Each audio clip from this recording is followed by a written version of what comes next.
గచ్చిబౌలి అడవిలో జింకలు చనిపోతున్నాయన్న BRS working president KTR ఆరోపణలకు మంత్రి శ్రీధర్ బాబు ఆధారాలతో కౌంటర్ ఇచ్చారు.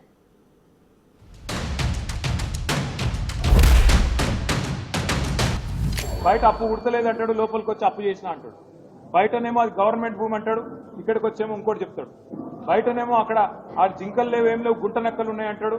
మరి అక్కడనేమో జింకలు చచ్చిపోయిన శవాలు ఒక్కొక్కటి బయటకు వస్తున్నాయి. కాబట్టి మీరందరూ పరిశోధనాత్మక జర్నలిజం చదువుకున్న జర్నలిస్టులు, మా జర్నలిస్ట్ మిత్రులతో కూడా నా విజ్ఞప్తి, నేను చెప్పేది ఆయన చెప్పేది కాదు, మీరు పరిశోధించి నేను చెప్పేది కరెక్టా ఆయన చెప్పేది కరెక్టా ప్రజలకు చెప్పాలని మీ అందరికీ కూడా.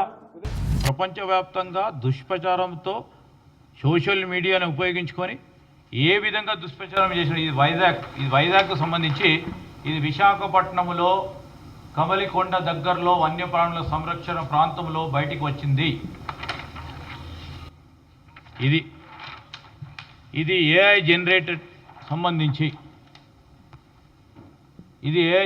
సంబంధించి ఆ వన్యప్రాంతాలకు సంబంధించి ఈ విధంగా వారు పెట్టడం. అదేవిధంగా 9 ఏళ్ల క్రితం, ఇది ఫ్యాక్ట్, ఇది 9 ఏళ్ల క్రితం రాజస్థాన్లో చనిపోయిన జింకను చూపించారు ఇక్కడ.